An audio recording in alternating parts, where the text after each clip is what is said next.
Welcome back to my channel. बहुत ही ज़्यादा ठंड है, काफ़ी टेम्परेचर नीचे चला गया है, कोहरा भी पड़ता है पौधों के ऊपर। पौधों की ग्रोथ में काफ़ी फ़र्क भी पड़ता है, इसलिए आपने बिल्कुल भी वरीड नहीं होना। अगर आपने सब्जियां लगाई हैं या फिर आपके कुछ और पौधे हैं तो इस मंथ में काफ़ी ज़्यादा सर्दी होने की वजह से थोड़ी ग्रोथ जो है वो अफेक्ट होती है। इसमें अगर प्लांट आपके सर्वाइव कर जाते हैं तो वही बड़ी बात रहती है। तो यहाँ पे कुछ सब्जियां हैं जो कि मैंने आपके साथ लगाना शेयर की थी, उनकी हार्वेस्टिंग करेंगे हम। तो आज मैं आपके साथ कोई भी और गार्डनिंग का व्लॉग नहीं शेयर कर रही, सिर्फ हार्वेस्टिंग शेयर करूँगी अपनी वेजिटेबल्स की, जो कि ऑर्गेनिकली मैंने अपनी छत पे उगा रखी हैं। कुछ गमलों में हैं, कुछ ग्रो बैग्स में, कुछ बाल्टियों में, कुछ जो पॉली बैग्स होते हैं वेस्ट वाले उनमें हैं। तो जब हम घर पे इस तरह से ऑर्गेनिक ग्रो करते हैं उनमें आपको साइज़ इसी तरह का ही मिलेगा। फिर भी उस हिसाब से देखें तो हम केमिकल फर्टिलाइज़र नहीं देते हैं अपनी किसी भी सब्ज़ी को, और मैं आपके साथ ऑर्गेनिक ही शेयर करती हूँ। जो भी मैं काऊ डंग का फर्टिलाइज़र डालती हूँ, पत्तों की खाद है, या फिर अगर हम कोई और इस तरह का वेस्ट मटेरियल का, जो चाय की पत्ती का इस्तेमाल करते हैं अपने पौधों में, तो उसके हिसाब से देखा जाए तो ये बहुत अच्छी हार्वेस्टिंग है। मैंने काफ़ी जगहों पे इकट्ठी ही काफ़ी चीज़ें लगा रखी हैं, क्योंकि इस तरह से आपकी जगह भी कम यूज़ होती है और आपको काफ़ी अच्छी सारी वेजिटेबल्स भी मिल जाती हैं। तो आप भी ज़रूर गार्डनिंग कीजिएगा अपनी छत पे, एक छोटा सा टेरेस गार्डन ज़रूर बनाएं, ताकि आप अपनी ज़रूरत के हिसाब से कुछ ना कुछ ज़रूर ग्रो कर सकें। चाहे वो बेसिक ही हमारी 3 से 4 सब्जियां हैं, जिनमें के पालक, मेथी, धनिया, या फिर इस तरह से पुदीना है, गार्लिक है, वो भी आप लगा सकते हो उसके ग्रीन पत्तियां लेने के लिए। तो जितनी भी ये रूट वाली सब्जियां हैं इनको आप अब नहीं लगा सकते। इनके बीज अगर आप अब लगाएंगे तो वो ग्रो नहीं करेंगे, इसलिए इनको एक लगाने का टाइम रहता है। जब हम अगस्त के बाद सितंबर अक्टूबर में बीज लगाते हैं विंटर की सब्जियों के, तो उस तब ही आप अगर इनके लगा देते हैं तो अब आपको जनवरी फरवरी में इनकी बहुत अच्छी हार्वेस्टिंग मिल जाती है। तो मैंने बहुत ज़्यादा तो नहीं ग्रो किए हैं, बस कुछ ही पॉट्स में मैंने इनको ग्रो किया था। रिज़ल्ट इसका बहुत अच्छा है। तो आप इस तरह से भुरभुरी मिट्टी तैयार करें और उसके बाद इसको ग्रो कर लें। मेरे चैनल पे आपको सारी सब्जियां ग्रो करने की वीडियोस मिल जाएंगी कि किस तरह से हमने इनके सीड लगाने हैं, मिट्टी कैसे तैयार करनी है। तो आप ज़रूर देखिएगा। और उसके अलावा अगर आपकी कोई क्वेरी हो, कोई क्वेश्चन हो, आप इनबॉक्स में पूछ सकते हैं। तो सभी सब्जियों के लिए मैं एक ही तरह का फर्टिलाइज़र इस्तेमाल करती हूँ, उनमें मैं डिफरेंट तरह के नहीं देती हूँ, ना ही मैं उनमें केमिकल डालती हूँ। तो कुछ यहाँ टोकरी थी, उसमें मैंने इनको लगाया था, तो उसमें भी देखें साइज़ आपको अच्छा मिल रहा है मुझे। इसमें अगर मिट्टी आपकी जितनी रेतली होगी, खाद वाली होगी, उतना ही आपको रिज़ल्ट जो है वो रूट वाली सब्ज़ी का अच्छा मिलेगा। तो अगर आप बिगनर हैं तो कोशिश करें आप जो पत्तों वाली सब्ज़ियां हैं उन्हीं से शुरू करें। अगर पत्तों वाली सब्ज़ियां आपकी बहुत अच्छी ग्रो होना शुरू हो जाती हैं तो उसके बाद फिर आप टमाटो, ब्रिंजल, चिली का प्लांट, इस तरह के पौधे लगाएं, और उसके बाद फिर आप रूट वेजिटेबल को भी ट्राई करें।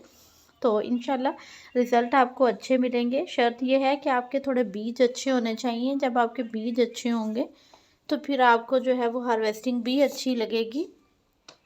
कभी कभी नहीं भी अच्छे निकलते हैं बीज, बहुत सारे बीज हम लगाते हैं लेकिन वो ग्रो नहीं हो पाते हैं। इस तरह से भी हो जाता है। अपनी तरफ से हम बहुत अच्छी क्वालिटी के ही बीज खरीदते हैं। तो यहाँ देखिए हार्वेस्टिंग हो गई है, कुछ और जगहों पे भी है, वो भी मैं निकाल लूँगी। तो ये बेसिकली 2 दिन का क्लिप है जो आपके साथ मैं शेयर कर रही हूँ। और हार्वेस्टिंग को भी शेयर करने का मकसद यही है कि जो सब्ज़ियां हमने लगाई हैं आप उसमें देख सकें कि उसमें हमें साइज़ क्या मिल रहा है सब्ज़ियों का, और अगर हम आपके साथ शेयर करते हैं ताकि आप मोटिवेट हो सकें और हार्वेस्टिंग देख के आप भी इसी तरह से कुछ सब्ज़ियां जो हैं वो ग्रो करें।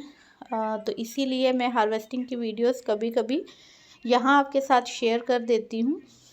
तो ये कुछ बड़े ग्रो बैग्स हैं जिनमें मैंने साइड में जो है वो मूली लगा रखी है। तो अगर आपके पास कुछ परमानेंट प्लांट लगे हुए हैं जो कि बड़े पॉट्स में लगे हैं और उनके साइड में जगह खाली है, तो वहाँ पे आप इस तरह से साइड में पत्तों वाली या रूट वाली कोई सब्ज़ी ज़रूर लगाइएगा, ताकि आपकी जगह कम इस्तेमाल हो और आपकी सब्ज़ियाँ ज़्यादा ग्रो हो जाएं। मूली को अभी लगाने का टाइम नहीं है, मूली के बीज आपने तभी लगाने हैं अगस्त के बाद सितंबर में, अक्टूबर में, नवंबर में भी आप लगा सकते हो। लेकिन अगर अभी आप लगाएंगे वाइट मूली के सीड तो वो आपके अच्छे से ग्रो नहीं होंगे।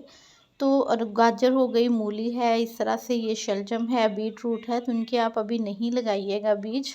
अभी बहुत अच्छे से ग्रो नहीं होंगे क्योंकि काफ़ी ओस पड़ती है, बीज ग्रो नहीं होंगे, सड़ जाएंगे या फिर गल जाएंगे। तो इसलिए आपको कोई अच्छा उसका रिज़ल्ट नहीं मिलेगा। सारी हार्वेस्टिंग के बाद इंशाल्लाह इनको मैं फ़र्टिलाइज़र दूंगी। फ़र्टिलाइज़र में काफ़ी दफ़ा आपसे शेयर किया है, काऊ डंग का ज़रूर आप बना के अपनी सब्जियों को दीजिएगा। उससे आपकी मिट्टी जो है वो काफ़ी ज़रख़ेज़ हो जाती है, उसमें अच्छी तरह से माइक्रोब जो है वो प्रोड्यूस होने लग जाते हैं, जो कि काऊ डंग का और मस्टर्ड केक का हम फर्टिलाइज़र विंटर में बना के देते हैं। तो वो सभी पौधों के लिए बहुत अच्छा रहता है।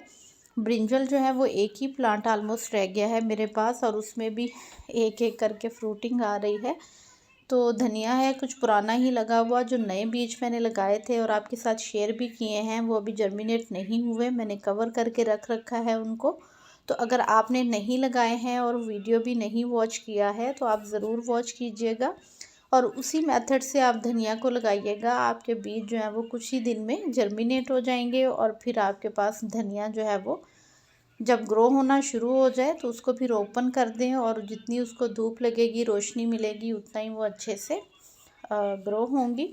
तो पत्तों वाली सब्जियां हैं, इनके तो बीज आप अभी भी लगा सकते हैं, ज़रूर लगाइएगा इनके बीज। मेथी के भी लगा सकते हैं, पालक के भी आप अभी लगा सकते हैं, इजीली ये ग्रो होती चली जाएगी। अगर आपको लहसुन की हरी पत्तियां चाहिए तो आप लहसुन के क्लव्स जो हैं उनको भी लगा सकते हैं और जो हमारे पास प्याज होता है ड्राई वाला, उसको भी आप लगाएंगे तो उसकी ग्रीन पत्तियां जो हैं वो निकल आएंगी।